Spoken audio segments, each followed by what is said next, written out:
الحمد للہ رب العالمین الصلاۃ والسلام علی خاتم النبیین اما بعد اعوذ باللہ من الشیطان الرجیم بسم اللہ الرحمن الرحیم قد افلح من زکاها وقد خاب من دساها صدق اللہ العلی العظیم۔ برکت کے لیے میں نے یہ دو آیتیں تلاوت کی ہیں اور ان دو آیتوں سے جو طریقت کی حقیقت ہے وہ کھل جاتی ہے۔ طریقت کسے کہتے ہیں؟ اللہ جل شان ارشاد فرماتے ہیں کہ یقیناً کامیاب ہو گیا شخص جس نے اس نفس کی اصلاح کی، اور یقیناً ناکام و برباد ہو گیا وہ شخص جس نے اس کو اسی طرح چھوڑا، اس کی اصلاح نہیں کی۔ اس کا مطلب یہ ہوا کہ نفس کی جو اصلاح ہے یہ بنیادی چیز ہے اور اس کا ہونا ضروری ہے۔ موت سے پہلے پہلے نفس کی اصلاح ضروری ہے، فرض عین ہے۔ اگر نہ کیا جائے تو کوئی اس کا متبادل نہیں ہے کہ ہم کسی اور طریقے سے بچ جائیں گے، ایسی کوئی بات نہیں، متبادل راستہ نہیں ہے۔ ایک ہی طریقہ ہے کہ ہم لوگ اپنی نفس کی اصلاح کر لیں۔ اس سے ہوگا یہ کہ اللہ جل شانہ کے حکموں کو ماننا آسان ہو جائے گا، ممکن ہو جائے گا، اور اگر ایسا نہیں ہے تو پھر اللہ جل شانہ سے ان کی نافرمانی ہوتی ہے اور حضور صلی اللہ علیہ وسلم کے طریقے پہ چلنا مشکل ہو جاتا ہے۔ نتیجتاً انسان اعمال سیئہ سے دور ہو جاتا ہے اور اعمال سیئہ میں مبتلا ہو جاتا ہے۔ تو اس وجہ سے نفس کی اصلاح ضروری ہے، لیکن اب اپنے نفس کی اصلاح ہو کیسے؟ تو ظاہر ہے یہ تو علاج ہے، اور علاج جو ہوتا ہے یہ محض ذریعہ ہوتا ہے کچھ مقصدوں کو حاصل کرنے کے لیے، اور وہ مقصد صحت ہوتا ہے۔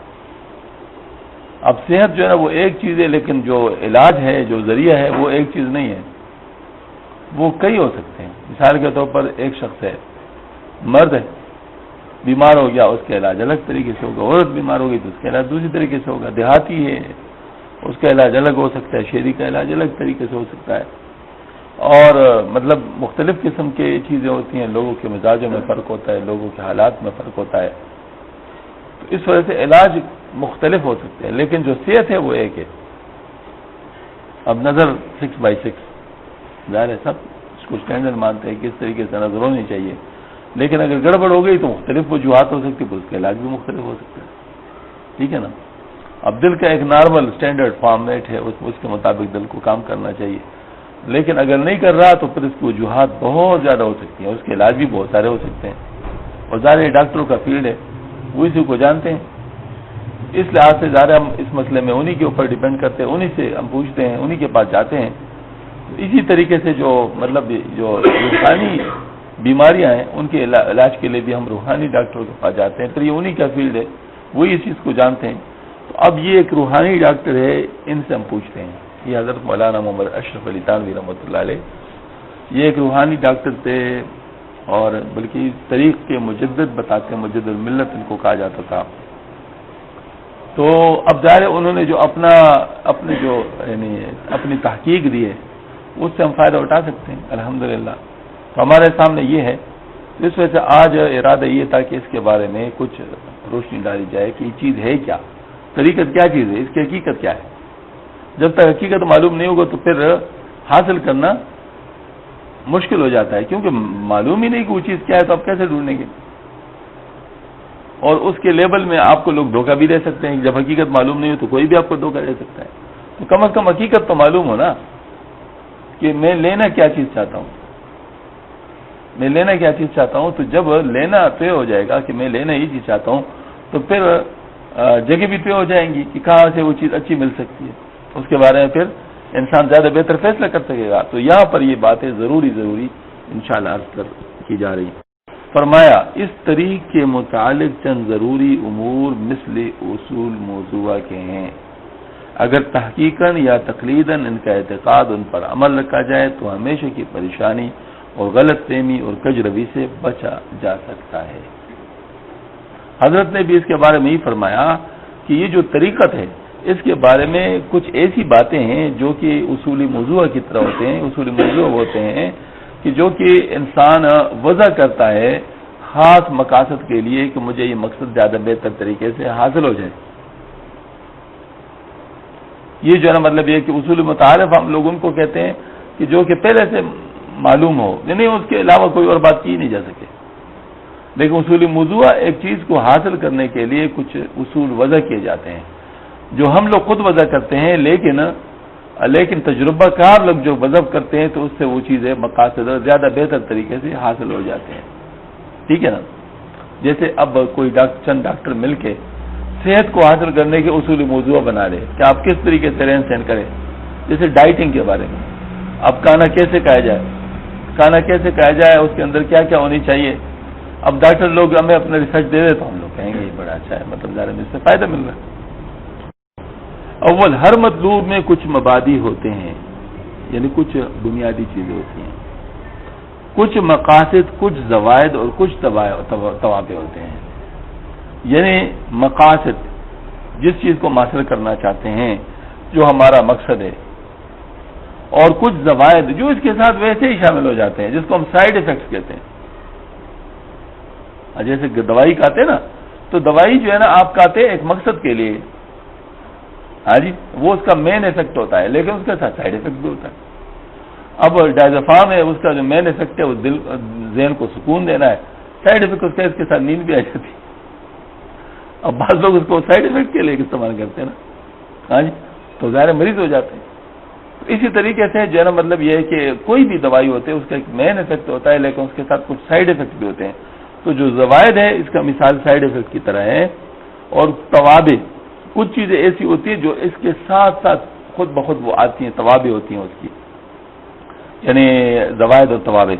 اصل مقاصد ہوتے ہیں، یعنی اصل ہم نے حاصل کرنا کن چیزوں کو ہے، مقاصد کو حاصل کرنا ہے، اور مبادی اس سے مقدم، اور اس کی جو بنیاد ہوتی ہے وہ مطلب اس سے پہلے آتی ہے، مگر مقصود بالغرض.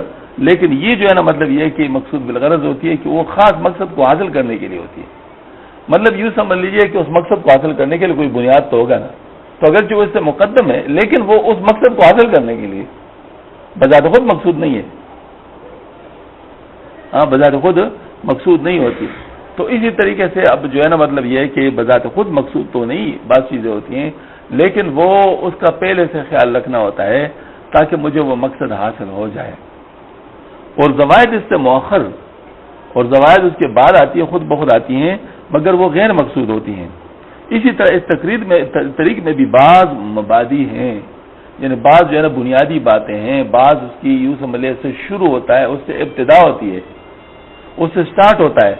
اگر آپ اس کو نہ کریں تو پھر جو ہے نا آپ کو مقصد حال ہی نہیں ہو سکتا. ٹھیک ہے نا. اور وہ چند علوم و مسائل ہیں جو موقوف علیہ ہیں بصیرت فی المقصود کے، اور بعض مقاصد ہیں کہ وہی مقصود بالتحصیل ہے، انہی پر مدار کامیابی و ناکامی کا. اور بعض زوائد ہے کہ ان کا نہ وجود معیار کامیابی ہے، نہ فقدان معیار ناکامی.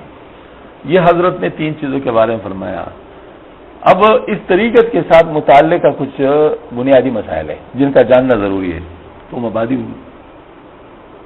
ہوئے مطلب یوں سمجھ لیجیے کہ اس کے ابتدا میں جاننا ضروری ہے، ورنہ آپ کو مقصد ہی حاصل نہیں ہوگا. جب تک اس چیز کا پتہ نہیں ہوگا تو کیسے آپ کو مقصد حاصل ہو سکتا ہے. ٹھیک ہے نا. تو وہ کچھ بنیادی علمی باتیں ہیں، علوم و مسائل ہیں جن کا جاننا ضروری ہے، بغیر اس کے وہ چیزیں حاصل نہیں ہو سکتی ہیں. اور یہ جو ہے نا کیا مطلب، یہ اس کا مطلب کیا ہوتا ہے، یہ موقوف علیہ ہیں بصیرت فی المقصود کے، یعنی آپ کو مقصود کا پتہ چل جائے، مقصود کے بارے میں آپ کو آگاہی ہو جائے. اور بعض مقاصد ہے کہ وہی مقصود بالتحصیل ہے، اور بعض اس میں بنیادی مقاصد ہے جو کہ آپ چاہتے ہیں کہ آپ کو حاصل ہو جائے. مثلا صحت کے بارے میں آپ کو کچھ معلومات حاصل ہو جائے تو یہ مبادی ہے، اور صحت آپ کا مقصود ہے. اور صحت کو حاصل کرنے کے ساتھ جو ہے نا جو چیزیں مزید آتی ہیں، مطلب وہ دوائیوں کے ساتھ وہ سائیڈ ایفیکٹس ہیں. ٹھیک ہے نا. تو اس کا مطلب یہ ہے کہ ہم لوگ مقاصد کو بھی جان لیں اور اس کے جو مبادی ہیں ان کو بھی جان لیں، پھر اس کے ساتھ جو زوائد خود بخود آتے ہیں وہ بھی ہم جان لیں تاکہ ہر چیز کا ہم حق ادا کر سکیں. ثانی من جملہ مبادی کے امر اول مذکور بالا ہے، غالباً اعظم المبادی وہ اجمل المبادی ہے، اور دوسرے مبادی پر اصلاح سلوک میں وقتاً فوقتاً تنبیہ اور اطلاع کی جاتی ہے. اور مقاصد اعمال خاصہ ہیں جو افعال اختیاریہ ہیں، جن میں ایک حصہ اعمال صالحہ متعلق بجوارح ہیں جن کو سب جانتے ہیں، جیسے نماز، روزہ، حج، زکوٰۃ اور دیگر طاعات واجب اور مندوبہ، اور دوسرا حصہ اعمال صالحہ متعلق بقلب و نفس ہے، مثلا اخلاص و تواضع، حب حق و شکر و صبر، ورضا و تفویض و توکل و خوف و رجاء و امثالہا۔ ان کے ازداد کا ازالہ ان کے اعمال اختیاری کو مقامات کہتے ہیں، اور یہی نصوص میں معمور بالتفصیل ہے، ان کے ازداد و معمور بالازالہ والرد۔ اور ان اعمال کی غایت تعلق بحق یعنی اس نسبت اور رضا حق کی روح اعظم سلوک یہی ہے، اور زوائد اخبار خاصہ ہے، مثل ذوق و شوق و قبض و بست و سخو و ذکر، غیبت و وجد و استغراق و صالحہ، اور یہ امور غیر اختیاریہ ہیں۔ اعمال مذکورہ پر ان کا اکثر ترتب ہو جاتا ہے اور گانا ہی بھی ہوتا، یہ احوال نہ معمور بہا ہے نہ ان کے ازداد معمور بالازالہ، اگر ترتب ہو جائے تو محمود ہے، نہ ہو تو مقصود میں کچھ حل نہیں، اس لیے کہا گیا کہ المقامات مکاسب اور احوال معاون۔ پس خلاصہ ہوا کہ طریق میں 3 امر مبعوث عنہ ہے، علوم جن سے مقصود میں بصیرت ہوتی ہے، اور اعمال جو کہ مقصود ہے انہیں کا اہتمام ضروری ہے، اور احوال جو کہ مقصود نہیں وہ محمود ہے ان کے در پہ ہرگز نہیں ہونا چاہیے۔ یہ بات بالکل واضح ہے، لیکن زبان ذرا علمی ہے، زبان علمی ہے، تو آپ حضرات خود پڑھیں گے تو آپ کہیں گے یہ کیا آپ پڑھ رہے ہیں؟ سمجھ میں آئی کوئی جو ابھی میں نے سنائی آپ کو؟ نہیں آئی؟ حالانکہ حضرت نے اس میں سب کچھ لکھا ہے، لیکن یہی ہوتا ہے کہ استاد کی ضرورت پڑتی ہے، ٹھیک ہے نا؟ اب کیا کریں؟ اگر آپ اس کو نہیں پڑھنا چاہتے تو کسی اور نے ایسا لکھا نہیں، ہاں، اور پڑھنا چاہتے تو سمجھ نہیں، تو اس کا حل کیسے ہو؟ اس کا حل بھائی جو اس کو پڑھ سکتا ہے سمجھ سکتا ہے وہ آپ کو سمجھا دے، یہی طریقہ ہو گیا نا، ٹھیک ہے؟ پھر اس کے علاوہ کیا؟ تو اسی طرح اس مثال کی بہت ساری چیزیں ہیں۔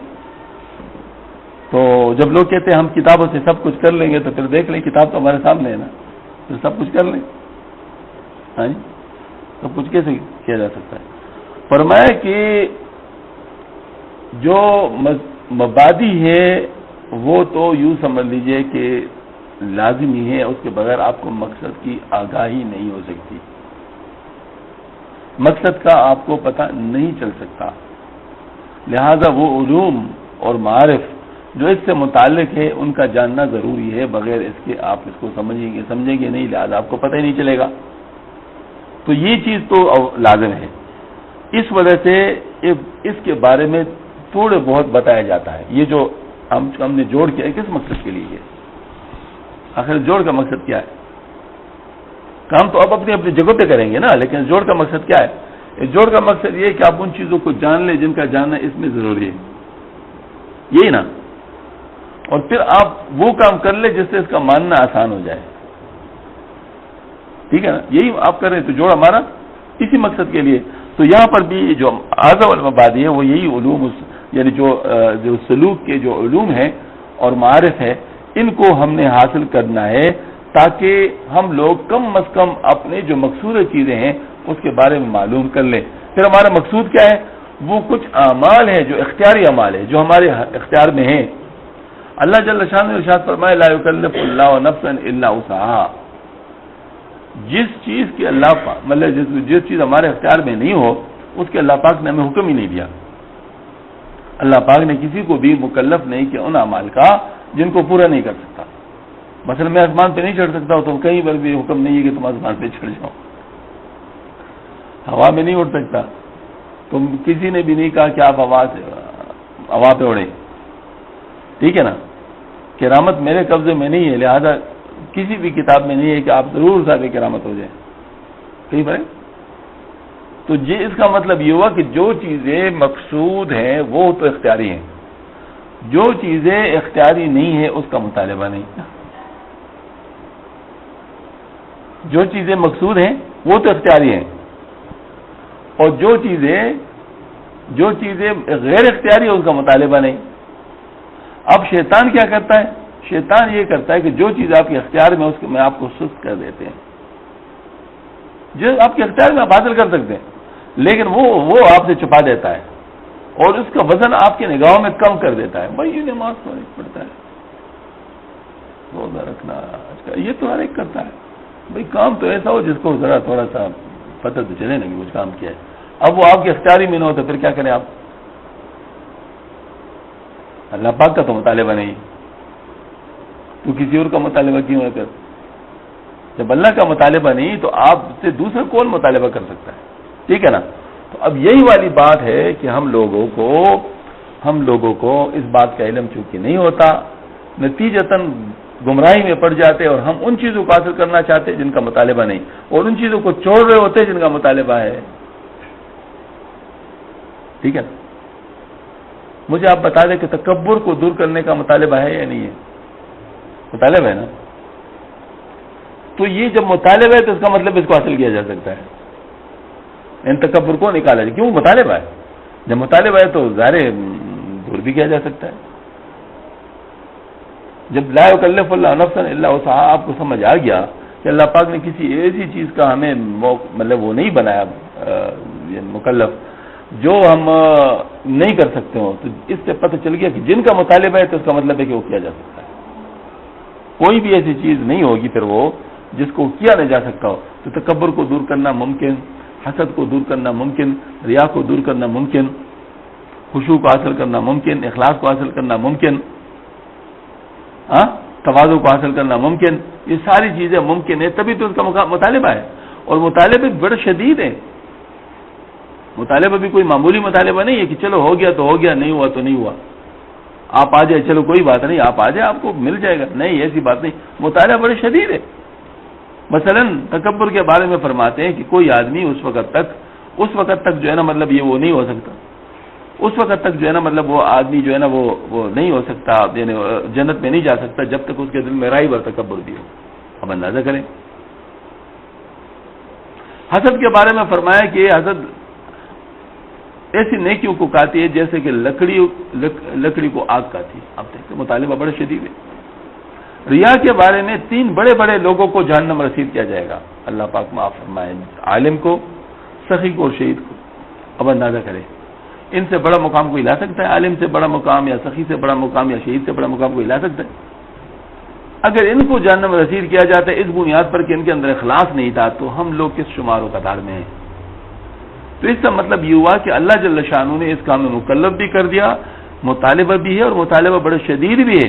تو اس سے پتہ چلا کہ اس کا حل بھی ہوگا اور اس کو حاصل بھی کیا جا سکتا ہوگا. تبھی تو اللہ پاک نے اس کام میں مکلف بنایا ہے. تو اس کا پتہ چل گیا کہ افعال جو ہے اختیاریہ جو ہے کیا ہے، وہ ہمارے مقاصد ہیں. کبھی بھی ہمارے مقاصد افعال غیر اختیاریہ نہیں ہوں گے.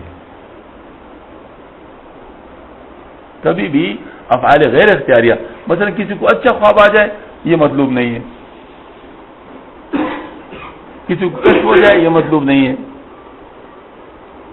کوئی کسی کو اچھل کود ہونے لگے یہ مطلوب نہیں ہے، کسی کو مطلب ظاہر مطلب یعنی یوں سمجھ لیجیے کہ وہ بس دیکھتے ہی سب کچھ اس کو معلوم ہو جائے یہ مطلوب نہیں ہے، جس کو ہم لوگ عام میں روشن ضمیر کہتے ہیں. ٹھیک ہے نا. اپنا راستہ تو دیکھ لینا.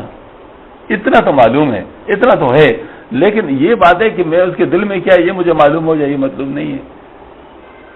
تو جب اس کا مطلب یہ ہوا کہ جو چیزیں جن کے ہم مکلف ہے اور وہ مطلوب ہے اور وہ ممکن الحصول ہے ان کو حاصل بھی کیا جاتا ہے، تو پھر اس طریقے کو ڈھونڈنا نہیں چاہیے کہ وہ کون سا طریقہ جس کے ذریعے اس کو حاصل کیا جا سکتا ہے. اور وہ طریقہ اہم نہیں ہوگا، جتنا اس سے روکا جاتا ہے سختی کے ساتھ اتنے اس طریقے پہ آنا زیادہ سختی کے ساتھ ضروری ہوگا. ٹھیک ہے نا. اب ہارٹ کی ایسی کنڈیشن ہو جائے کہ بس وہ تھوڑی دیر میں گیا چاہتا ہو، اس وقت آئی سی یو میں پہنچانا کتنا ضروری ہوگا؟ مطلب جتنا زیادہ مسئلہ ہو اتنا زیادہ اس کے اوپر ایکشن کرنا زیادہ ضروری ہوگا نا. بات سمجھ میں آ رہی ہے نا. تو جب یہ والی بات ہے تو اس کا مطلب ہے کہ جن چیزوں کا اتنی شدید طریقے سے مطالبہ ہے تو اتنے شدید طریقے سے اس طریقے سے حصول کا مطالبہ بھی ہو گیا. تو بذات خود تو مقصود نہیں ہوا وہ چیز، وہ طریقہ تو بذات خود مقصود نہیں ہے، لیکن مقصود للغرض ہے یا نہیں ہے؟ اس چیز کو حاصل کرنے کے لیے مقصود ہے یا نہیں ہے؟ کیونکہ وہ چیز آپ اس کے بغیر حاصل کر نہیں سکتے اور اس کا حاصل کرنا ضروری ہے، لہذا اس طریقے کو حاصل کرنا بھی ضروری ہے. بات سمجھ میں آ رہی نا. ابھی صرف 2 باتیں تو ہوئی. ہاں جی 2 باتیں تو اور 2 بڑی اہم باتیں تو ہوئی. اب تیسری بات بھی انشاءاللہ تو کرتے ہیں اور وہ کیا ہے؟ احوال. یہ ابھی ہم نے افعال کی بات کی، اب احوال کی بات کرتے ہیں. احوال کیا چیز ہے؟ یہ احوال غیر اختیاری ہوتے ہیں. مثلا وجد، اور مثال کے طور پر جو ہے نا وہ جو دوسرے اس قسم کی جو چیزیں ہوتی ہیں شوق، قبض، بست، شکر، یہ سب اصطلاحات ہیں جس کا بعد میں انشاءاللہ تفصیل سے بات ہو سکتی ہے. لیکن یہ چیزیں کیا ہیں؟ یہ کیفیات ہیں. مثلا کسی کو قبض ہو جائے اور ایسا قبض ہو جائے کسی چیز کو بھی جی نہیں چاہتا، نہ نماز پڑھنے کو جی چاہتا ہے، نہ روزہ رکھنے کو جی چاہتا ہے، نہ جو ہے نا تلاوت کرنے کو جی چاہتا ہے. ٹھیک ہے، ایک حال ہے. اب آ گیا تو اب ظاہر ہے اس کے ساتھ تو آپ نے مثال کے طور پر آپ کوئی مطلب آپ کا کھانے کو جی نہیں چاہتا لیکن آپ کے جسم کو ضرورت ہے، تو آپ یہ تو کر سکتے ہیں کہ اس کے لیے علاج کر لیں کہ آپ کا جو ہے نا مطلب یہ کہ آپ کا اشتہا کھل جائے. لیکن بہرحال یہ تو نہیں کہ بستی کے جی نہیں چاہتا تو نہ کھاؤ، یہ تو نہیں ہو سکتا نا. آپ اس کے لیے کوشش تو کریں گے نا. تو اسی طریقے سے قبض میں جو ہے یہ والی بات ہے کہ آپ قبض کو دور کرنے کی کوشش ضرور کریں لیکن اعمال میں کبھی نہیں کر سکتے. عمل کرنے پڑے گے چاہے جی چاہے یا نہ چاہے. میرا جی نہ چاہ، بعض لوگ اس طرح ہوتے ہیں جی بس ٹھیک ہے جی ابھی ایک نماز چل رہی ہے، جب دوسرے کے لیے ہو جائے گا تو پھر دوسری نماز بھی پڑھیں گے. بلکہ بعض لوگ تو کہتے ہیں بلاوا آئے گا تو ہم پڑھیں گے، پتہ چل جائے گا. بلاوا تو ایک آنا ہے نا، وہ بلاوا تو فائنل ہے نا. اس وقت وہ بلاوا پہلے آ گیا تو پھر کیا کرو گے؟ ہاں جی، یہ کوئی آپشنل چیزیں توڑی ہیں کہ ہو گیا تو ہو گیا، نہیں ہوا تو نہیں ہوا. ایسی باتیں نہیں ہیں، نانی یاد آ جائے گی، پتہ چل جائے گا. یہ ساری چیزیں فائنل ہے، اس کے اندر درمیان میں گڑبڑ نہیں ہو سکتی. اللہ پاک نے جو فرمایا اب کہ وہ جو ہے نا وہ ہم نے آپ کے لیے اپنا تمہارا دین مکمل کر دیا. یوم اکملت لکم دینکم واتممت علیکم نعمتی ورضیت لکم الاسلام دینا. چیزیں فائنل ہو گئی ہیں. اب اس کے بعد تم کے درمیان میں کہاں سے ادب کیا ہو؟ چلے ٹھیک کوئی بات نہیں، میں تو فی الحال ایک نماز پڑھ رہا ہوں، اب ٹھیک ہے جی جب میرا تجربہ ہو جائے میں دوسری نماز بھی پڑھنا شروع کر دوں گا. یہ والی بات نہیں ہے، ٹھیک ہے نا. تو یہ میں عرض کر رہا تھا کہ کچھ چیزیں ایسی ہیں جیسے قبض ہے، اس کے مقابلے میں بس جی انسان کا جی چاہتا ہے کہ میں نماز ہی پڑھتا رہوں، میں ذکر ہی کرتا رہوں، میں اچھے لوگوں کے ساتھ اٹھتا بیٹھتا رہوں. اس وقت انسان اپنے آپ کو بزرگ سمجھنے لگتا ہے کہ میں تو بڑا بزرگ بن گیا، دیکھیں نا میرے اتنا کیا حوال ہو گئے. تو نہ قبض اختیار میں نہ بست اختیار میں ہے. اور میرے لیے تو یہ اتنا زیادہ واضح ہے، الحمدللہ اتنا زیادہ واضح ہے کہ میں تو الحمدللہ اس پہ ذرہ بر شک نہیں کر سکتا. جب سب لوگ رو رہے ہوتے مجھے رونا نہیں آتا، اور جب کوئی بھی نہیں رو رہا تو اس وقت آتا ہے. اب مجھے پتہ ہے کہ بھائی نہ میرا رونا قبضے میں نہ رونا قبضے میں. مثلا میں پتہ چل گیا نا غیر اختیاری ہے، پتہ چل گیا کہ غیر اختیاری ہے. بس غیر اختیاری تو مطالبہ بھی نہیں. جب غیر اختیاری ہے تو مطالبہ بھی نہیں. مطالبہ کیا ہے؟ اللہ تعالیٰ سے عاجزی کے ساتھ مانگنا. اب چاہے وہ رونے کے ساتھ ہو چاہے بغیر رونے کا شکل بنا تو آپ کے اختیار میں وہ بنا لو. فلے تباکو اس کی رونے کی شکل بنا دو، وہ تو آپ کے اختیار میں. رونا آپ کے اختیار میں نہیں ہے، ٹھیک ہے، وہ آپ کے اختیار میں نہیں، وہ تو غیر اختیاری چیز ہے. آنسو آپ زبردستی نکال سکتے ہیں؟ کوئی زبردستی انسان آنسو نکال سکتا ہے؟ بھائی وہ تو یہ تو ایک غیر اختیاری چیز ہے جس کا اللہ پاک نے شروع کر دیا تو ہو گیا، نہیں تو نہیں ہوا. اس وجہ سے یہ قبض و بست و شوق و انس اور یہ تمام چیزیں جو ہے کیا ہے؟ یہ احوال ہیں. احوال جو ہوتے ہیں یہ کیا ہوتے ہیں؟ مواہب. الاحوال مواہب والافعال مکاسب والمقامات مکاسب. احوال جو ہے کیا ہے؟ یہ مواہب ہے، اللہ تعالیٰ وہ بھی طور پہ دیتے ہیں. اور جو مقامات ہیں جیسے صبر ہے، شکر ہے، توکل ہے، رضا ہے، یہ مقامات ہیں. ان کا باقاعدہ حکم ہے، ان کو حاصل کرنا پڑے گا.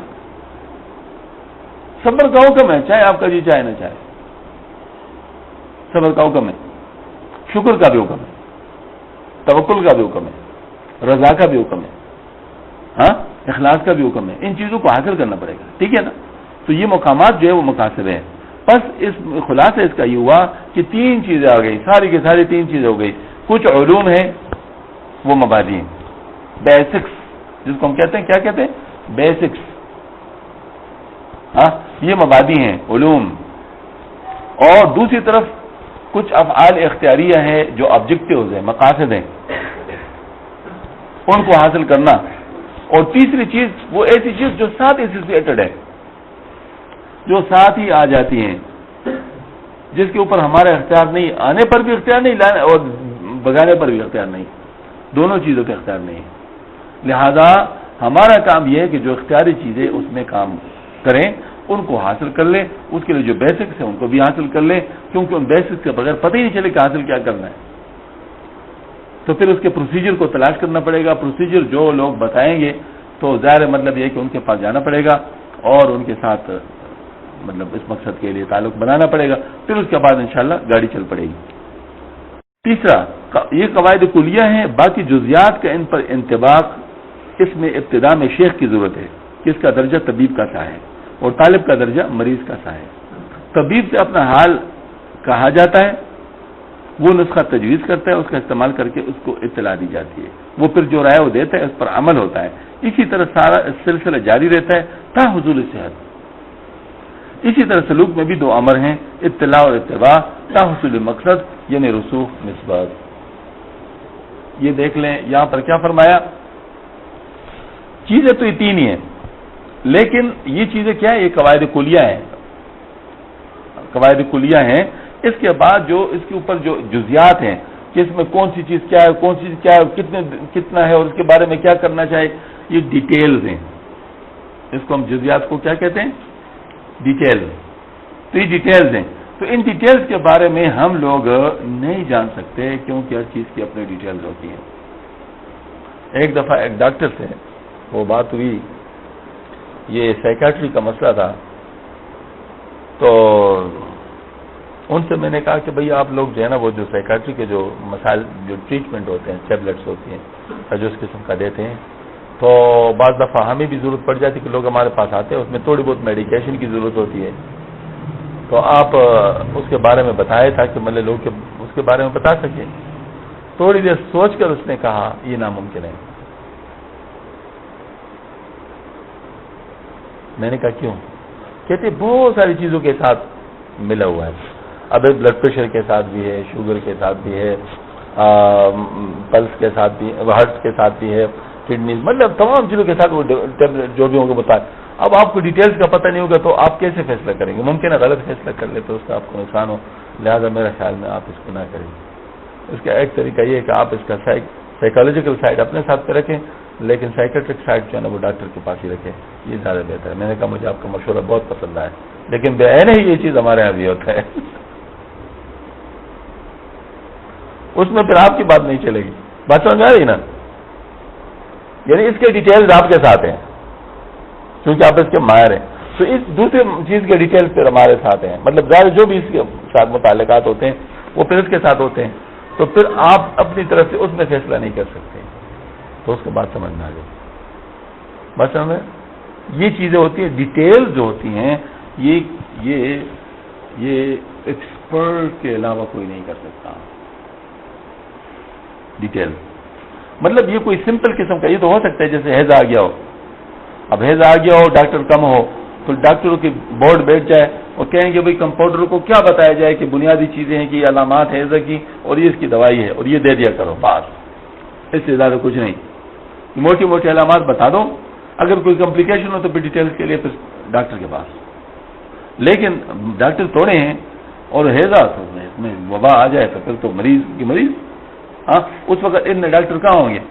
تو پھر مریضوں کو بھی وہ کمپاؤنڈروں کو بھی وہ یعنی وہ دے دیا جاتا ہے نا, یہ اختیار دیا جاتا ہے, اچھا ٹھیک ہے جی یہ دوائی اس کا پیکج ہے, اس کے اندر یہ علامتیں ہوں گی تو پھر اس کو یہ انجیکشن لگانا ہے اور یہ دوائی دینا اور یہ پرہیز بتانا ہے اور اپنے آپ کو ایسا بچانا ہے. یہی ہوتا ہے نا. تو اب یہ جو ہے نا وہ ڈیٹیلز نہیں بتاتے, آپ ان کو ایک پیکج دیتے ہیں, ایک سیٹ آف رولز دیتے ہیں, ایک طریقہ کار دیتے ہیں, ایک بیسک پروسیجر دیتے ہیں. اس کے بارے میں نگرانی بھی اس کی جاتی ہے کہ اس پہ عمل ہوتا ہے نہیں, کہیں ایسا تو نہیں ہے کہ یا خود اپنے آپ کو مارے یا دوسروں کو مارے. ظاہر مطلب اس کی باقاعدہ نگرانی بھی کی جاتی ہے.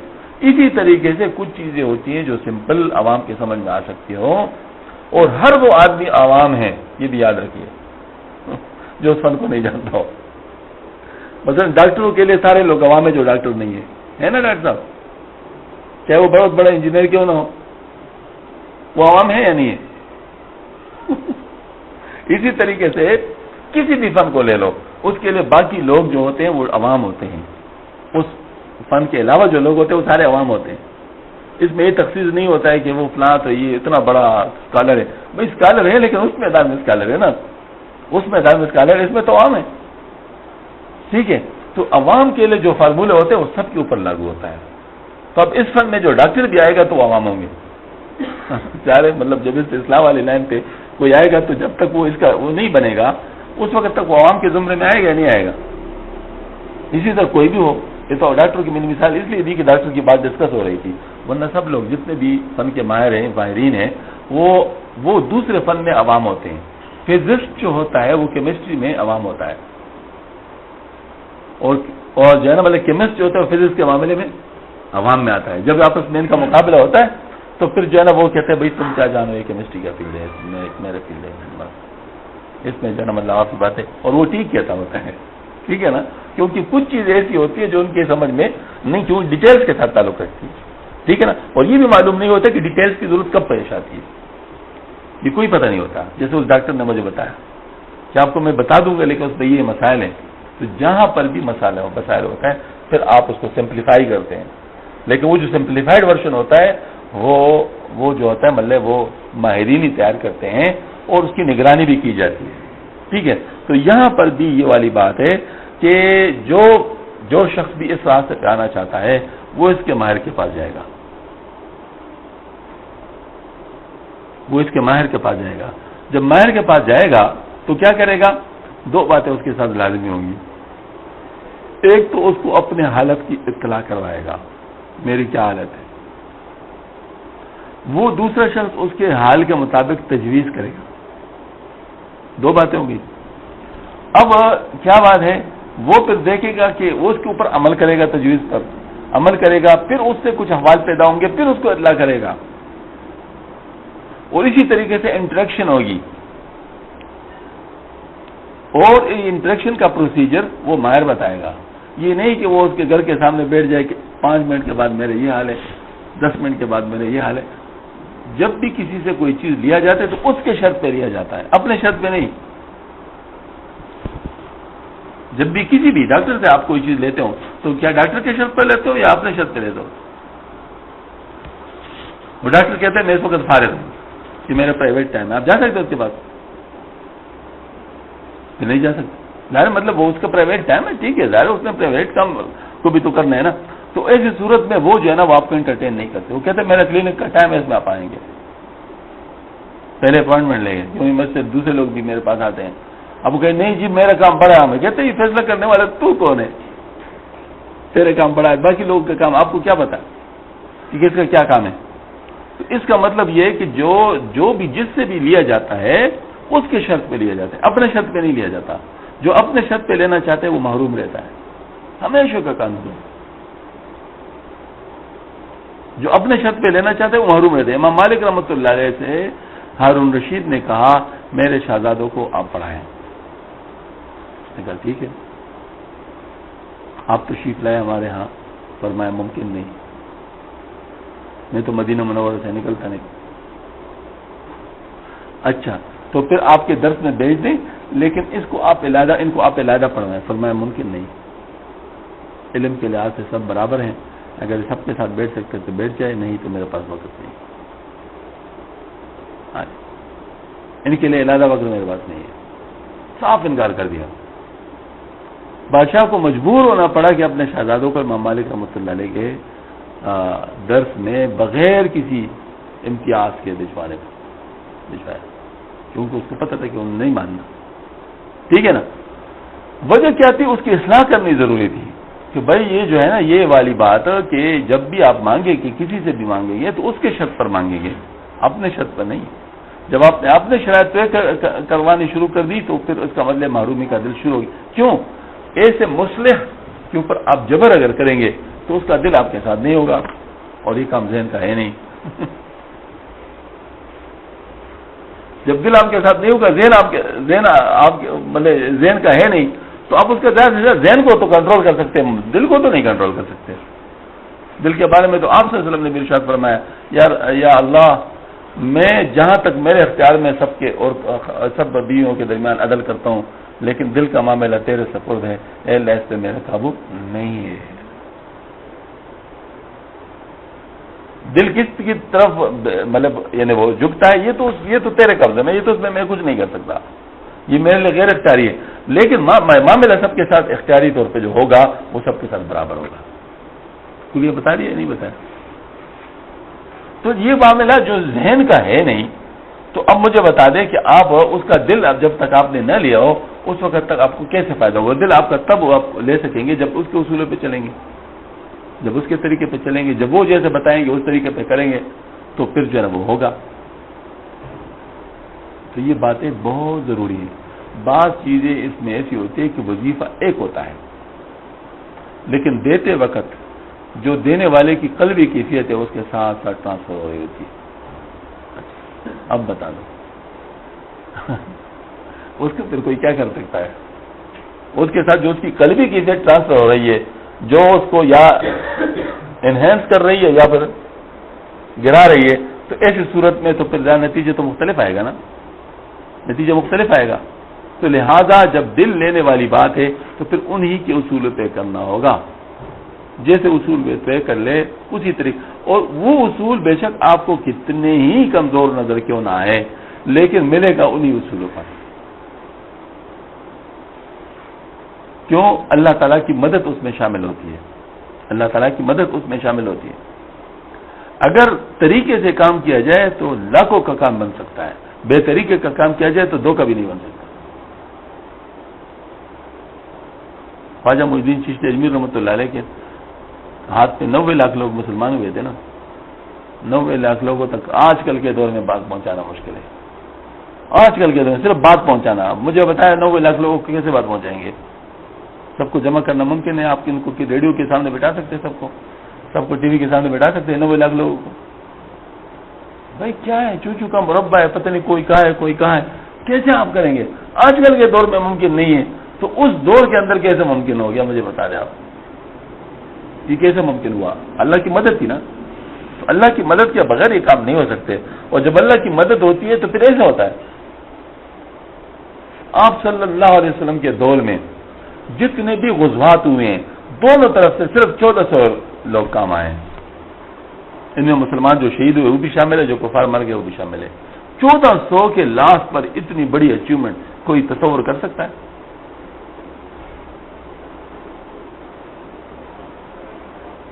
اندازہ کریں. انقلاب آ گیا، اور ایسے انقلاب جس نے دنیا کو ہلا دیا، لیکن وہ صرف 1400 آدمی کام ہے جس میں مسلمان بھی شہید ہوئے اور جو کافر ہے وہ بھی. اس اتنی بڑی مطلب اللہ تعالیٰ کی مدد اس میں شامل تھی. تو اس کا مطلب یہ ہوا کہ یہ بنیادی بات ہے کہ جو برکت ہے نا، برکت وہ بہت بڑی چیز ہوتی ہے، لیکن وہ تبھی ہوتی ہے جب ان اصولوں کا اتباع کیا جائے. وہ ایک دفعہ ایسا ہوا کہ وہ پہلی دفعہ جو مجھ سے لوگ بیعت تھے تو ان کو جب پتہ چلا کہ سلسلے کا فروغ ہو گیا اور بہت سارے لوگ بیعت ہو گئے نا، تو ان کے ساتھ بڑی فکر ہو گئی. تو مجھے انہوں نے اطلاع پہنچائی کہ اب تو ہماری باری نہیں آئے گی. اب تو ہماری باری کیسے آئے گی؟ ظاہر مطلب اتنے سارے لوگ ہو گئے. تو میں نے ان کو ایک جواب دے دیا. میں نے کہا دیکھو، اگر کسی افسر کو ایک مس میں 100 آدمیوں کو کھانا مہیا کرنے پہ مقرر کیا گیا ہو اور 100 پیکٹس اس کے لیے ان کو ملتے ہوں، اب اگر وہ افسر ترقی کر لے اور اس کو 1000 کے مس پر نگران بنا لی جائے اور 1000 لوگ کے پیکٹس اس کو مہیا کیا جائے، کچھ مسئلہ ہوگا؟ کچھ مسئلہ ہوگا؟ بات یہی بات ہے. تو آپ اس کی فکر نہ کریں کہ لوگ زیادہ ہو گئے، اپنا تعلق مضبوط کریں. وہ آپ کے اپنے دل میں، آپ کے مسئلے کا حل آپ کے دل میں موجود ہے. آپ کے مسئلے کا حل آپ کے دل میں موجود ہے. شیخ کا معاملہ تو اللہ کے سامنے ہے، وہ تو سب کے لیے، اس میں مسئلہ نہیں ہے. اس کی الطاف شہیدی تے ہیں مائل سب پر، تجھ سے کیا بیر اگر تو کسی قابل ہوتا. مطلب وہ جو ہے نا اللہ کے دو ظاہر ہے وہ تو سب کے اوپر مائل ہے. وہ کیا بات ہے کہ مطلب تجھے نہیں ملا باقی نہیں. اگر تجھ میں کوئی بات ہوتی تو ضرور تجھے بھی ملتا. نہیں ملا تو کچھ نہ کچھ مسئلہ ہے، وہ اس مسئلے کو تلاش کرو اور وہ مسئلہ اختیاری ہوگا. یہ بھی یاد رکھیے، وہ مسئلہ اختیاری ہوگا، وہ غیر اختیاری نہیں ہوگا. کوئی درمیانی گڑبڑ ہوگی، وہ اختیاری گڑبڑ ہوگی جو کہ مسئلہ بن رہا ہے. اس مسئلے کو تلاش کر لو، بس اس مسئلے پہ قابو پا لو، آپ کو بھی مل جائے گا، سب کو ملتا ہے. دینے والا تو اللہ ہے، انسان تو نہیں ہے. تو یہ والی میں بات عرض کرتا ہوں، یہ باتیں اس لیے ضروری ہیں کہ آج کل ان چیزوں کے بارے میں ایسے اشکالات ہوتے ہیں کہ شیطان پھر ان کو بہت دور لے جاتا ہے، مایوس کر دیتا ہے، اور یہ بالخصوص اس لائن کا جو مایوس ہوتا ہے پھر کہیں نہیں چلتا، کیونکہ ایک انسان ہے، بھائی میں ادھر پہنچ گیا، وہاں بھی میرا کام نہیں ہو گیا تو پھر اس کے بعد کہاں ہوگا، لہٰذا ایسا مایوس ہو جاتا ہے بیچارہ، ہاں، جس کو چکنا گڑا کہتے ہیں نا، چکنا گڑا بن جاتے، پھر اس کے اوپر کوئی چیز اثر نہیں کرتی، وہ کہتے ہیں بس ٹھیک ہے جو رولتے رہو، تم وہی اس طرح تمہاری قسمت ایسی ہے۔ اب جب جس کے ذہن میں یہ بات آ جائے پھر اس کو اس کی اصلاح کی امید کیا کی جائے؟ مایوس نہیں ہونا چاہیے، مایوسی جو ہے کفر کے قریب کر دیتی ہے، مایوس نہیں ہونا چاہیے، عمل کرنا چاہیے لیکن اصولوں کے ساتھ۔ تو یہ اصول آپ کے سامنے آ گئے ہیں، تو یہ دو باتیں تو یہاں پہ ہو گئی، اطلاع و اتباع۔ تیسری بات بھی حضرت نے ہی مختلف اوقات میں کی ہے، لیکن جب آئے گا تو آئے گا، لیکن میں اس کے ضمن میں کر لیتا ہوں۔ تیسری بات یہ ہے اعتقاد، یہ اعتقاد کہ میرا شیخ میرے لیے سب سے زیادہ مفید ہے۔ بے شک کوئی بہت بڑا شیخ کیوں نہ ہو دوسرا، آپ اس کی بڑائی سے انکار نہ کریں کیونکہ وہ اللہ کی دین ہے، اس کی بڑائی سے انکار نہ کریں، لیکن میرے لیے میرا شیخ سب سے بڑا ہے، یہی سب سے بڑی چیز ہے۔ ایک دفعہ حضرت محبت بابا جی رحمت اللہ علیہ بہت بڑی نسبت والے تھے، تقریباً 140 سال کی عمر میں فوت ہوئے، پہاڑ میں رہتے تھے، بہت اونچی نسبت تھی، سادات میں سے تھے، اور قادری سلسلہ نقشبندی سلسلے کے بہت بڑے شیخ تھے، ان کی خدمت میں ہم گئے۔ اب ظاہر ان کے جو احوال تھے، حالات تھے، متاثر ہونا تو ضروری تھا، متاثر ہو گیا نا، میں بھی متاثر ہو گیا کہ بھئی اتنا بڑا عمر کا اور پتہ نہیں کتنے بزرگوں سے ملا ہے اور کیا کیا کیا ہوا ہے، اور پہاڑ میں ابھی تک رہتا ہے، اور اللہ پاک نے ان کو کیا کیا کچھ دیا ہوا ہے، یہ مطلب ذہن کا اثر تو ہونا تھا نا، ہو گیا۔ اب بچانے والا بھی تو ہے نا، اللہ بچاتا ہے، لیکن انسان اگر بچنا چاہے تو اللہ بچاتا ہے۔ حضرت کے مجلس میں میں بیٹھا ہوں، مجھے کشف نہیں ہوتا، یقین جانیے میں آپ کو لکھ کے دے سکتا ہوں، مجھے کشف نہیں ہوتا، معلوم کوئی غلط فہمی ہو، بتاتے ہیں کہ ان کو کشف مجھے نہیں ہوتا، کیوں؟ کشف کوئی مقصود چیز ہے نہیں، اس کے لیے نہ رویا جائے نہ اس کے لیے بولا جائے، ٹھیک ہے؟ جس کو دیتے تو ویسے ہی دے دیتے ہیں، بغیر بولنے کے بغیر رونے کے دیتا ہے، جس کو نہیں دیتا اس کو رونے کے ساتھ بولنے کے ساتھ بھی نہیں دیتا، ٹھیک ہے نا؟ تو یہ کوئی ایسی چیز نہیں جس کے بارے میں فکر کی جائے، تو مجھے کشف نہیں ہوتا، لیکن اس وقت مجھے جو محسوس ہوا وہ صرف محسوسات کے دائرے کی بات ہے، میں اس کو کشف بھی نہیں کہہ سکتا، میں اس کو صرف محسوسات کہہ سکتا ہوں۔ محسوس یہ ہو گیا کہ جیسے میرے ارد گرد پورا ایک دائرہ ہے اپنے شیخ کا، مولانا شاہ صاحب رحمۃ اللہ علیہ کا، جس سے میں نکل نہیں سکتا، یہ میں محسوسات ہی کہوں گا نا، اس کے بارے میں مجھے کیا پتا ہے کہ کیا چیز تھی، اللہ کو پتا، اللہ کو علم، تو میں اسے نہیں نکل سکتا۔ اس وجہ سے میری طبیعت پہ زبردست قسم کا انقباض طاری ہو گیا، جس کو تسلیم الحق صاحب رحمۃ اللہ علیہ نے بھی محسوس کر لیا۔ تو بعد میں مجھ سے پوچھا آپ کی طبیعت پہ میں انقباض دیکھ رہا تھا، کیا وجہ تھی؟ میں نے کہا ضرور کوئی بات تھی، میں نے اس کو نہیں بتایا کہ ان کا تو شیخ تھے نا، بابا جی ان کے شیخ تھے، میں نے کہا ان کو ذرا بات مطلب ایسا محسوس نہ ہو، لہٰذا میں نے ان کو یہ بات نہیں بتائی، میں نے کہا بس ایسی کوئی بات تھی۔ خیر، رات کو میں نے خواب دیکھا کہ ہمارے شیخ مولانا شاہ صاحب بہت زیادہ عمر گئے، بہت زیادہ عمر گئے، یہ اللہ کی طرف سے علاج آ گیا۔ یہ علاج تھا کہ چونکہ میں ان کی عمر سے متاثر تھا تو اللہ پاک نے مجھے دکھا دیا کہ تو اس کو نہ دیکھ، تیرے لیے تیرے شیخ بہت اونچی عمر کا ہے، تجھے سب کچھ یہاں سے ملے گا، تجھے سب کچھ یہاں سے ملے گا، تو کیوں؟ دینے والا تو خدا ہے نا بھئی، ایک کھڑکی، یہ بھی کھڑکی ہے وہ بھی کھڑکی ہے، اس کھڑکی سے دینے والا بھی خدا، اس کھڑکی سے دینے والے بھی خدا، تمہیں کسی بھی کھڑکی کے سامنے کھڑا کیا جائے بس تم اس کھڑکی کے سامنے کھڑے ہو جاؤ نا، تمہارا کام تو کھڑا ہونا ہے، اس کے بعد وہ دینے والا تو خدا ہے نا۔ اب ادھر کا آدمی جو بیٹھا ہے وہ بھی خدا نے بیٹھا ہے، اس آدمی کو بھی خدا نے بیٹھا ہے، دینے والا تو خدا ہے، تو مانگنا تو خدا سے ہے نا، چاہے وہ کسی بھی ذریعے سے آپ کو دلوا دے، لیکن مانگنا تو خدا سے ہے نا۔ تو یہ بات سمجھ میں آ گئی نا؟ تو یہ بات ہے کہ جب لوگ اس قسم کی بات کرتے، او فلاں شیخ، اوفو، آپ حضرات جانتے ہوں گے حدیث شریف کا جو رجال کا جو فن ہے، اس میں ایک اصطلاح ہوتی، اور وہ اصطلاح ہوتی مدلس کی، تدلیس۔ ہاں، وہ اصطلاح یہ کہلاتی ہے کہ کوئی اپنے استاد پر شرمائے، اس کا نام نہ لے اور اس کے استاد یا اس سے بڑے کا نام لے کہ میں نے اس سے سنا ہے. اگر یہ کسی پہ ثابت ہو جائے تو اس کو حدیث کے فن میں کہتے ہیں یہ مدلس ہے، اس کی حدیث کمزور ہو جاتی ہے، کیونکہ اس کو اپنے شیخ کا نام ظاہر کرنے پہ شرم آ رہا ہے. یہ کمزوری ہے. میں نے آپ کو حدیث کے فن کی دلیل دی ہے جو ظاہر سے تعلق رکھتی ہے، ٹھیک ہے نا. تو اس میں جو نا، تو اس کا مطلب جو اپنے شیخ پہ شرمائے کہ میرا شیخ چھوٹا ہے، اور دوسرے کا جو نا، تو وہ مدلس ہے طریقت میں، اس کا کچھ بھی نہیں ہوگا، وہ مدلس ہے، اس کو کچھ بھی نہیں ملے گا، کیونکہ ملتا ہر ایک کو اس اعتقاد کے مطابق ہے کہ اس کا اعتقاد اس کے ساتھ کیا ہے.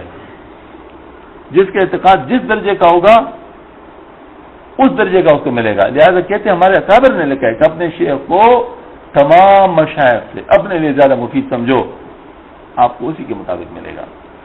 آپ نے ان کے ساتھ جو اعتقاد منسوخ کیا ہے وہی اسی اعتقاد کے مطابق، کیونکہ دینے والا خدا ہے. آپ کا اعتقاد یہ ٹیپ کو کھولنے کی بات ہے. آپ اپنے ٹیپ کو جتنا کھولیں گے تو اتنا پانی آئے گا، ٹھیک ہے نا. پانی تو نل کے ذریعے سے ٹینکی سے آ رہا ہے، ٹیپ میں تو نہیں ہے، ٹیپ تو خالی ہے. جب تک وہ نل کے ساتھ وابستہ نہ ہو تو ٹیپ میں کیسے پانی آئے گا؟ آئے گا تو نل کے ذریعے سے ٹینک سے آئے گا. تو کھولیں گے آپ تو وہ جو آپ کا اعتقاد ہے کھولنا ہے، اس کے ساتھ رابطہ، اطلاع، اتباع، اعتقاد، ٹھیک ہے نا. یہ کیا چیز ہے؟ یہ آپ کا کھولنا ہے. جب یہ والی بات سمجھ میں آ گئی تو جب یہ والی بات سمجھ میں آ گئی تو اس کے بعد پھر چوتھی بات ہے انقیاد. اپنے آپ کو شیخ کے ساتھ مقید رکھنا، بات اسی کا ہو کے رہ جانا، کسی اور کے ساتھ اس سلسلے میں رابطہ نہ کرنا، یعنی اس روحانی علاج کے لیے کسی اور کے ساتھ رابطہ نہ کرنا. ٹھیک ہے آپ سب کو بڑا سمجھے، سب کی عزت کر لے، مسئلے مسائل سب سے پوچھے، مسئلوں پہ کوئی پابندی نہیں. اگر میں مثال کے طور پر میں نماز سیکھنا چاہتا ہوں، آپ ایک بچے سے بھی سیکھ سکتا ہوں، اس پہ کوئی پابندی نہیں. لیکن اگر ایک شخص ایک عام شیخ سے بیعت ہے، ایک آدمی ایک عام شخص سے بیعت ہے، وہ اس وقت کے کتب الاقطاب سے بھی اپنا حوالہ ظاہر نہیں کر سکتا. بات سمجھ میں آ رہی نا؟ وہاں اس کو نقصان ہو جائے گا. مسئلہ ہر ایک سے پوچھ سکتا ہے، ظاہر جو مسائل ہوتے ہیں وہ ہر ایک سے پوچھے جا سکتے ہیں کہ اس کے اوپر کوئی پابندی نہیں. استاد آپ کے 1000 سے بھی زیادہ ہو جائے تو کوئی پرواہ نہیں، شیخ ایک ہونا چاہیے. استاد اور شیخ میں فرق ہے. استاد آپ کو جو چیز سکھاتا ہے ظاہر کا، اس کا چک ظاہر کا ہے، لہذا اس میں کوئی فرق نہیں.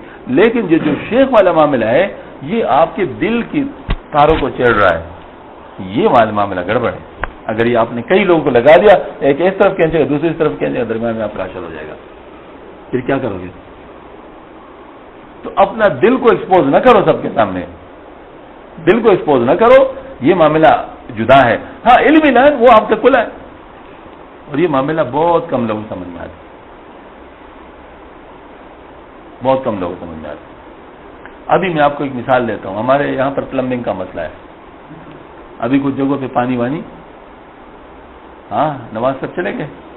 اچھا وہ جو ہے نا وہ اسی معاملے میں شاید وہ پلمبنگ کا مسئلہ ہے. تو ابھی ہم تلاش میں ہیں کہ کس نے یہ کام کیا ہے، جس نے یہ کام کیا ہے اسی سے اس کو ٹھیک کروایا جائے. کیونکہ پھر یہ ہوگا کہ باقی لوگوں کو تو ساری چیزیں ڈھونڈنی پڑے گی نا کہ بھائی کہاں پر کون سے. لیکن جس نے وہ کام کیا اس کو پتہ ہوتا ہے کہ میں نے کون سا کام کیا ہے. اور میں نے ہرنیہ کا آپریشن کیا ہوا تھا تو اس کے ساتھ کچھ مسائل پیدا ہو رہے تھے. تو ڈاکٹر آپ کے پرنسپل جو ہوتے ہیں وہ اقبال صاحب، پروفیسر اقبال صاحب، ان سے کروایا تھا. تو ان کے پاس گیا تو میں نے ان سے کہا کہ مسئلہ کہتے ہیں آئی نو اٹ بیٹر، میں نے خود کیا، مجھے پتہ ہے اس کے اندر میں نے کیا کیا. اب دیکھ لیں، اس میں دیکھنے کی بھی ضرورت نہیں. اس سے کہتے مجھے پتہ ہے کہ اس کے اندر میں نے کیا کیا. بچوں کو جواب سب کچھ ٹھیک ہے. اب وہ اتنے کانفیڈنس سے کون کہہ سکتا تھا؟ کوئی اور سرجن کہہ سکتا تھا؟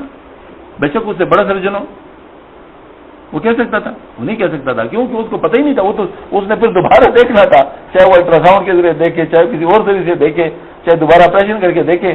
لیکن بہرحال وہ تو نہیں کر سکتا تھا. اور میں نے جو ہے نا اس کو بتایا، وہ ڈاکٹر ہاشمی صاحب کو، اپنے بیٹے کا آدمی کا آپریشن کروانا تھا. تو یہ ایسا عجیب آدمی تھا، چھوٹا سا تھا، میرے خیال میں 3 سال کا. یہ 3 سیڑھیوں سے ہوں کر کے چھلانگ مار لیتا تھا. یہ اس کا مطلب مشغلہ تھا. احمد کی بات کر رہا ہوں, یہ اس طرح کرتا تھا. تو اس پر ہمیں بڑے مشکل تھا کہ ہرنیہ کا آپریشن ہے اور اس میں تو بڑی احتیاط ہوتی ہے. پھر اس کے بعد آپریشن, پوسٹ آپریشن بڑی احتیاط ہوتی ہے. اور اس کا یہ آپریشن کریں گے, بچہ ہے, اس نے تو چھلانگ لگا, یہ کیا کرے گا؟ تو ڈاکٹر ہاشمی صاحب سے میں نے کہا میرا بچہ ہے, یہ تو 3 سیڑھیوں سے چھلانگ لگاتا ہے, تو اگر اس کے آپ نے آپریشن کیا اور اس کے بعد اس نے سیڑھیوں سے چھلانگ لگائی تو کیا ہوگا؟ کہتے ہیں مجھے بچوں کا پتہ ہے, میں بچوں کا آپریشن جب کرتا ہوں ان تمام چیزوں کا خیال رکھتا ہوں. یہ بے شک اسی اگلے دن چھلانگ لگائے, کوئی مسئلہ نہیں ہوگا.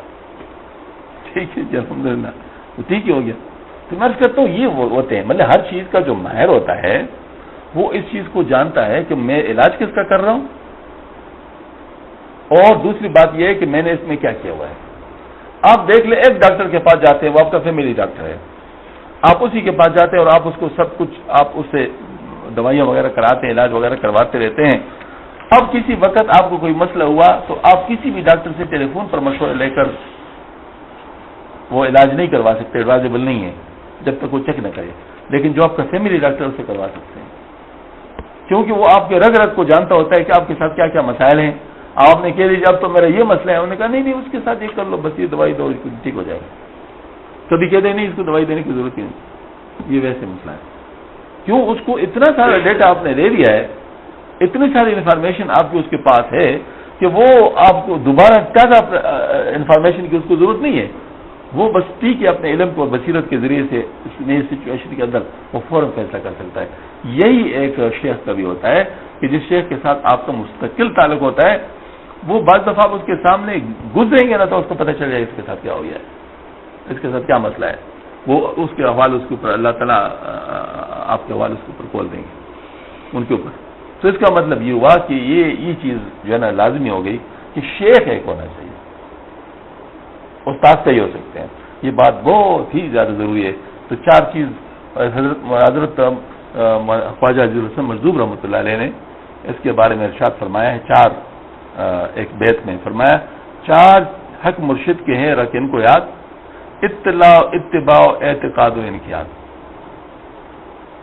یعنی 4 چیزوں کو یاد رکھنا چاہیے. ایک اطلاع ہے, آپ اطلاع کریں گے. ایک جو ہے نا اتباع ہے, جو بتائیں گے اس کو فالو کریں گے. تیسرا اعتقاد ہے کہ یہ میرے لیے سب سے زیادہ مفید ہے. افضل نہ کہو, افضل اللہ کا معاملہ ہے, اس کا تو اس شخص کو بھی پتہ نہیں, جس کو افضل کہتے ہیں اس کو بھی پتہ نہیں, اور جس پہ ترجیح دے رہے ہو اس کو بھی پتہ نہیں, آپ کو بھی پتہ نہیں, صرف اللہ کو پتہ ہے. لہذا افضل کا معاملہ تو ہم اللہ کے حوالے کرتے ہیں, افضل نہیں. لیکن مفید اور چیز ہوتی ہے, افضل اور چیز ہوتی ہے. ایک چھوٹا ڈاکٹر آپ کے لیے مفید ہوگا, دوسرا اس سے افضل ہوگا. ٹھیک ہے نا. تو افضل جو ہے نا نہ کہیں, آپ جو ہے نا مطلب مفید کے لیں, سب سے زیادہ مفید آپ کے لیے وہی ہے. اور جب وہ مفید ہے تو اب اسی کے ساتھ لگے رہنا ہے, اسی کے ساتھ, بس اسی کے ذریعے سے اللہ پاک آپ کی مدد کرے گا. اللہ جل شانہ سب کا پر رحم فرمائے. اگر کوئی سوال جواب ہو تو کر لیں, پھر اس کے بعد انشاءاللہ دعا کر لیتے ہیں.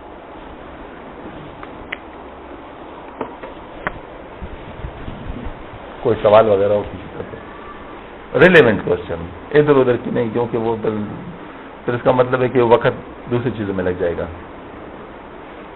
اس سے متعلق کا کوئی سوال ہو. میری بات سمجھ آ گئی؟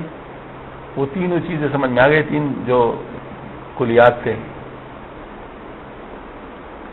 وہ سمجھ میں آ گئی بات.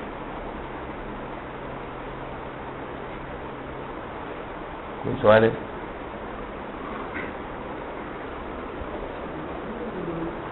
یہ بحث ہوتے ہیں ہاں جی, تو اکثر یہ جو لوگ ہیں نا وہ کہتے ہیں جی کہ آپ دوسری طرف دیکھنا ہی نہیں ہے, کسی سے پوچھنا نہیں ہے. یہ مطلب یہ ہے کہ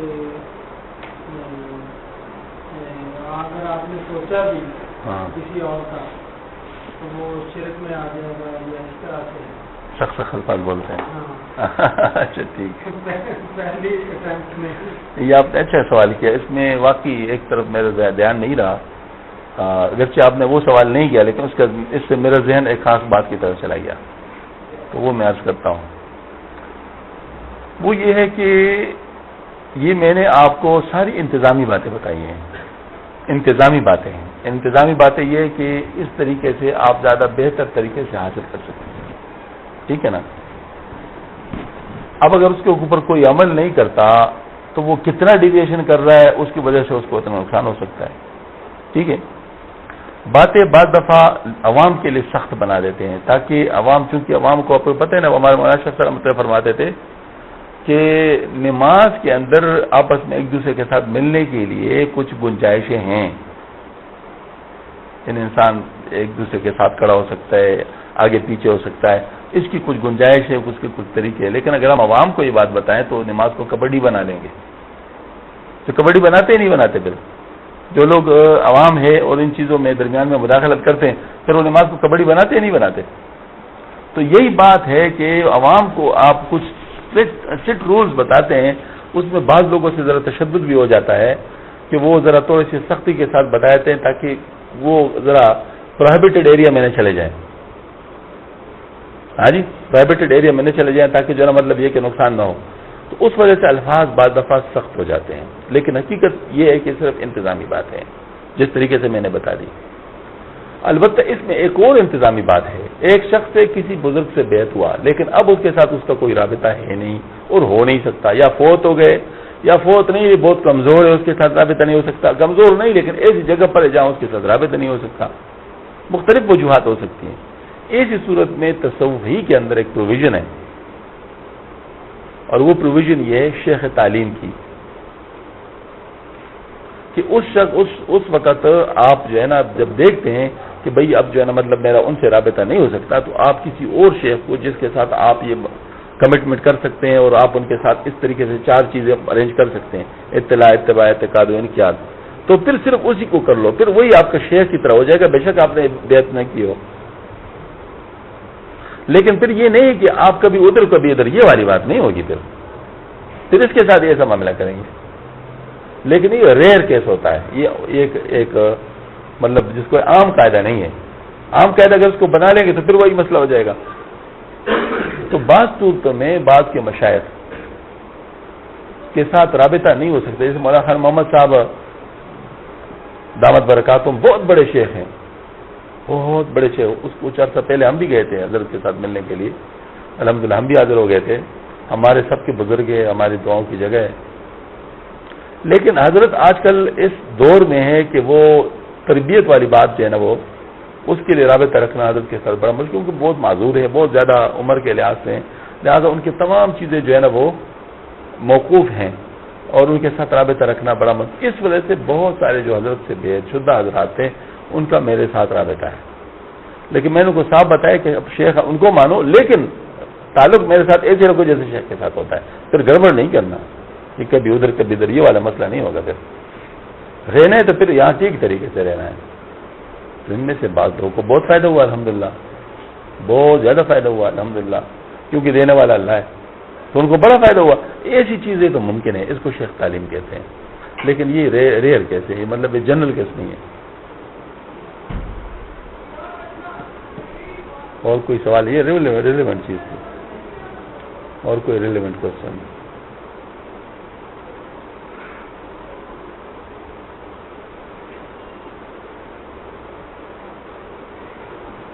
سوال جو لوگ نہیں کرتے 2 وجوہات سے نہیں کرتے، یا ساری بات سمجھ میں آ چکی ہوتی ہے یا بالکل سمجھ نہیں آ چکی ہوتی ہے. کون سی بات صحیح ہے؟ ساری بات سمجھ آ گئی اس لیے سوال نہیں آ رہے، یا بالکل میری بات سمجھ نہیں آ رہی. اگر بالکل سمجھ نہیں آ تو وہ بتایا تھا کہ میں کسی اور طریقے سے بتا دوں. جی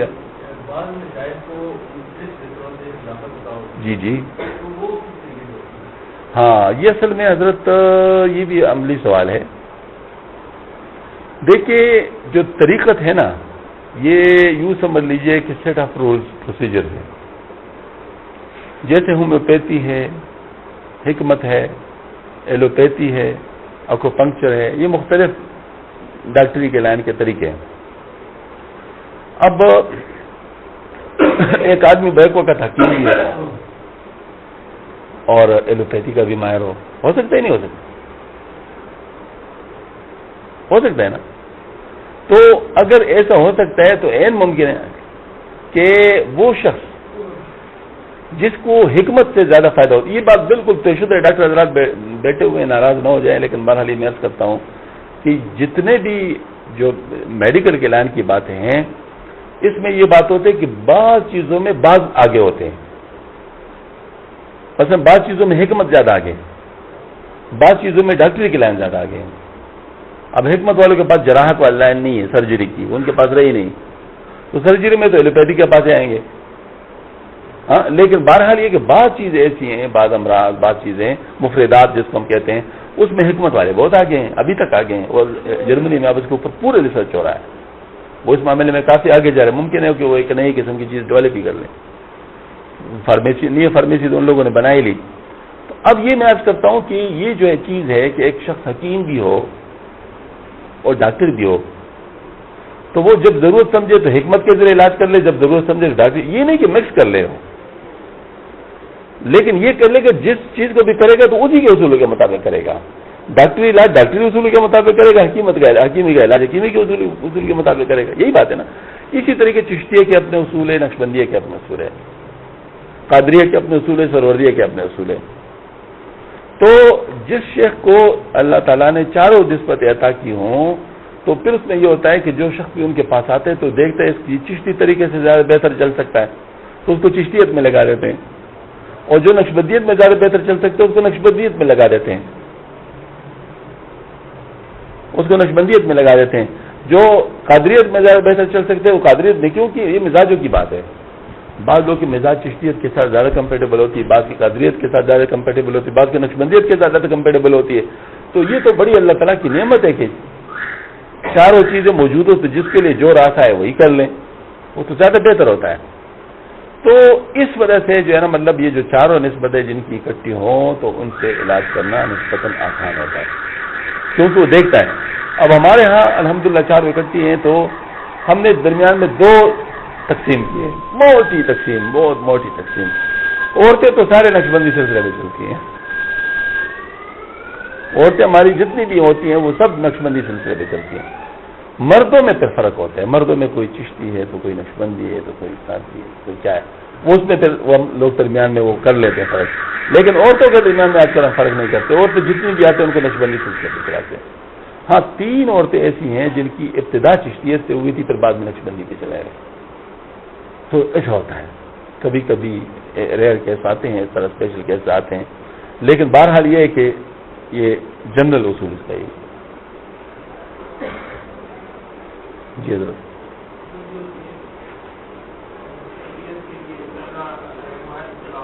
ہاں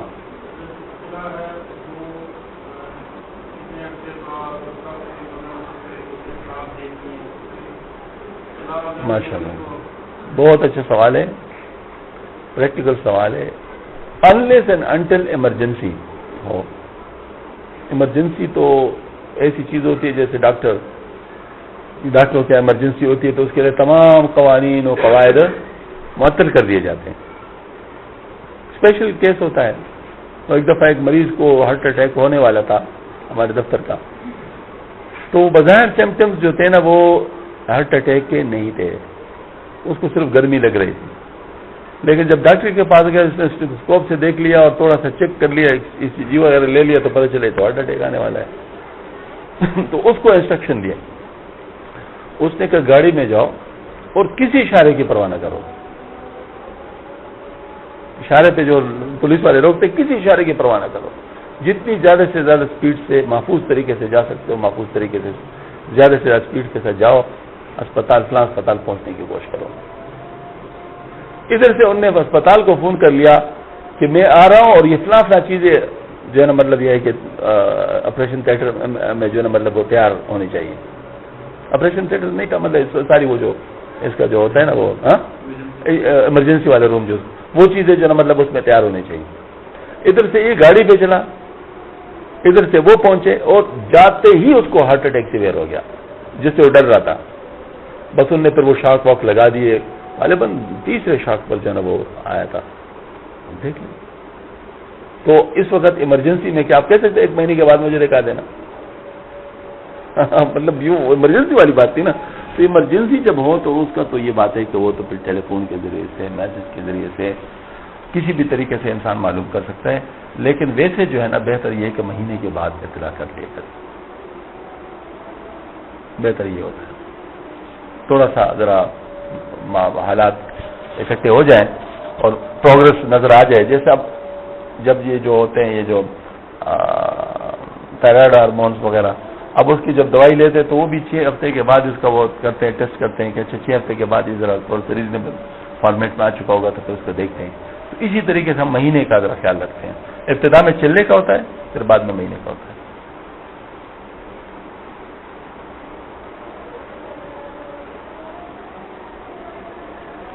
یہ بھی مسئلہ ہے کہ جب اجتماعی بات ہو رہی ہو، متعدی بات، اس وقت اذان کا جواب اس کے لیے موقوف کیا جا سکتا ہے، یہ بھی شرعی مسئلہ ہے۔ لیکن اپنی انفرادی کام ہو، جیسے میں ذکر کر رہا ہوں انفرادی طور پر، یا تلاوت کر رہا ہوں انفرادی طور پر، یا کتاب دیکھ رہا ہوں انفرادی طور پر، اس وقت مجھے اذان کا جواب دینا چاہیے، کیونکہ اس پہ اذان کا جواب جو ہے وہ کیا ہے، پریارٹی والا ہے، اس وجہ سے اس کو پریارٹی ہوگی۔ لیکن یہ جو اجتماعی چیزیں ہوتی ہیں، جیسے کوئی لیکچر دے رہا ہو، کوئی کوئی جو ہے نا مطلب سمجھا رہا ہو کسی کو، تو ایسی چیزوں میں جو ہے نا مطلب اس کی جو ہے نا وہ گنجائش ہوتی ہے کہ وہ اس کا کر لے۔ یہ بات ہمیں مولانا عبدالحق صاحب رحمۃ اللہ علیہ نے حرم شریف میں سمجھائی تھی، حرم شریف کا اذان ہو رہا تھا، حضرت نے اپنی بات جاری رکھی، فرمایا میں نے قصداً بات جاری رکھی تاکہ آپ لوگوں کو مسئلہ معلوم ہو جائے۔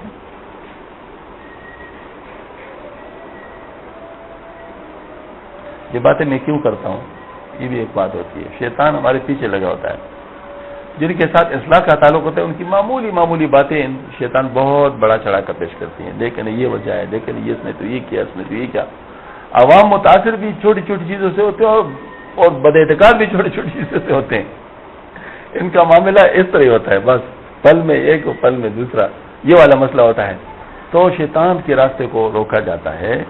تو اگر یہ مسئلہ میں آپ کو نہ بتا تو بعض لوگ کے ذہنوں میں آ سکتا کمال اذان ہو رہی ہے، اذان کا جواب نہیں دے رہے یہ کیسی بات ہے؟